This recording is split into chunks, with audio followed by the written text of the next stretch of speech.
I've been looking for this phone holder for months, and it turns out that my wife took it. So I wanted to, I'm not going to show too much, but I wanted to show real quick how these ethanol proof fuel lines work. They're PTFE, so it's like a hard plastic hose inside of here that is resistant to alcohol. First of all, to make the lines,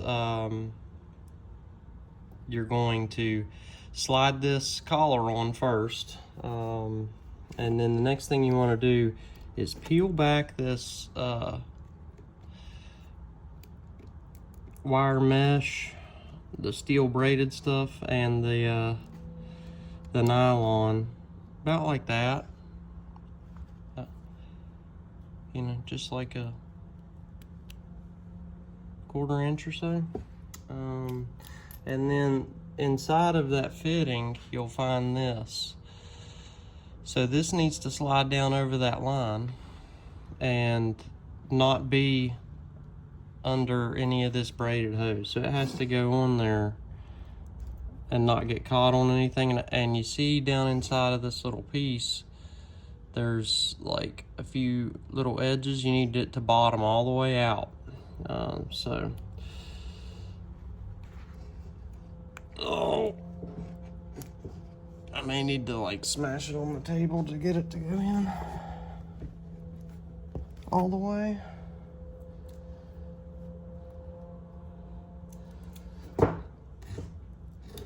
So I actually got it the first try, it looks like.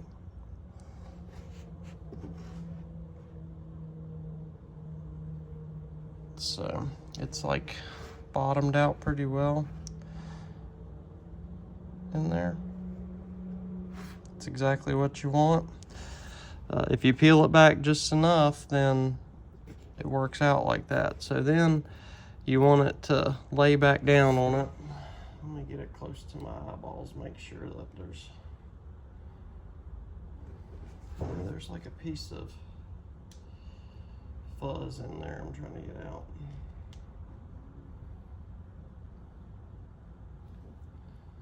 Yeah, I got it out. So that's why it's really important that these lines are cut straight when you cut them. Luckily, I'm demonstrating this on an end that was already cut by them, but you essentially put masking tape on it, and then you're going to cut it with a saw or a cutting wheel. Probably a saw would be better because it doesn't get too hot. The rubber lines I cut with a cutting wheel, and it left like rubber dust inside of them. I had to blow them out. But so you're going to smash this in, just like so.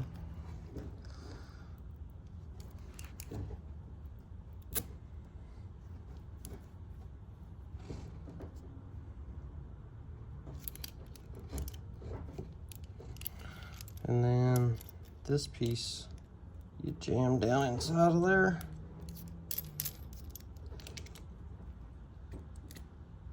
Just like that. And you just want to get it started. And then these 8AN lines, they're a good bit thicker than the 6AN lines that we did when I first installed the fuel system on the car. So you definitely need wrenches to bottom these out. So I'm gonna grab my wrenches and bottom this all the way out, but that's pretty much how you put a PTFE line together. And then, you know, of course, there's 45-degree ones and, you know, 90-degree, and there's even 180-degree ones. So this one is going to be going in, you know, it's going to go in this AN fitting, and then this AN fitting will snap into the feed on this regulator, and then the return on the regulator will go all the way back to the pump. And then I got to take this out and put an 8AN piece in here, and then I believe I'm going to mount this where the fuel hard lines are from the 4.6. I still have them hanging there, so I'm going to mount this to it so that thing serves a purpose again. And then the plan is I'm going to put a 90-degree fitting on it and then run it like that over to the, you know, behind the engine like I have it now, and then just come around the corner and up to the fuel rail. And then of course I went ahead and bought this Innovate flex fuel sensor, well, E85 sensor, whatever you want to call it, ethanol sensor. So I'm going to wire it up, and I'm actually going to mount it where this used to mount, so where the filter normally mounts in our factory cars, is where I'm going to put this ethanol sensor, and I'm just going to put it in line of the 6AN return. So that's the plan, at least. Hopefully it goes that way. Tonight I'm just cutting lines, and then tomorrow I gotta get all this on there and get the exhaust fixed, and then Sunday I'm going to get the car. I'm going to take the manifold over there to Kessel's, and I'm gonna buy some Ford Performance 80-pound injectors off of him, and then he's gonna tune the thing up, and then I'm gonna rent the dyno for a little bit and see what it makes. So I'm now gonna take a look at getting these MMR IMRC lockouts, the runner control lockouts on here. Seems simple enough. There's 3 T25 Torx holding each one of these vacuum, I guess these are vacuum actuators to like open and close the IMRCs, and then there's 2 more up here for this other sensor. So I'm gonna have to remove that sensor and remove all this, and then we'll be putting this back in its place so that it locks these intake manifold flaps in place. So I'm just gonna go ahead and pull these off. Looks like I'm gonna have to remove these vacuum lines. They look like they were like heat shrunk on there, so hopefully they'll come off with a little bit of persuasion. I might have to cut them up the side. I feel like Ford puts like some sort of adhesive on those.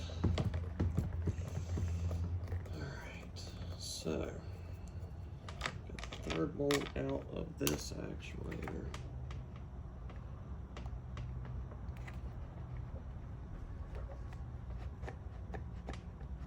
Seems like it wants to come out. Oh, there's like a snap ring in here. There's a little tiny snap ring. I'm gonna go see what I can use to get that out. All right, so these lockouts were, I mean, they don't get any simpler. You just remove the sensor and the vacuum actuators, and these only go on one way. I got the hiccups. So you just slide it on and then reuse the same Torx bit that you took everything off with, and you're good to go. So I got those on there, and I filled up my compressor, and I've been spraying the dust out of that thing. So I'm gonna finish cleaning it up, and then probably put it back in the box. I do want to dump all this plastic out though and see how much I actually took out. I was curious how much would actually come out of it. So yeah, I'm gonna get this thing cleaned up, and then it's pretty much ready to go. So I was about to install the pump, and then I realized these hoses that were with the old pump and that came with the new one are rubber. Why would I upgrade everything to PTFE and then leave this little elbow rubber to deteriorate? So I cut me a piece of 8AN PTFE and got it on there. It doesn't fit the best. I had to squeeze it, and then I took a stainless steel zip tie to get it to hold in place like this. And it's the PTFE line has a slight bend in it. Now I just got to tighten up these hose clamps, hook up the wires, and this DW400's ready to go in. Yeah, so got everything done, but I finished a little too late, so we're going to be doing the tuning tomorrow. But I got the exhaust in. I'm probably going to redo the hangers because I just used some metal ties to tie up the dumps because I was, trying to get it done quick so I could get over there, but it ended up taking a little bit longer than what I expected. But I got the new exhaust in, and it's just dumped before the axle, and then it's made it up to the MBRP. So this thing's gonna be a good bit louder. I got all the fuel lines in place. So got the regulator mounted here in the front, and ran to the fuel rail. And yeah, so we got the Deechworks 415 in, the new exhaust. Now I just gotta go over there to Kessel's and throw this manifold on and the injectors, and it's good to go.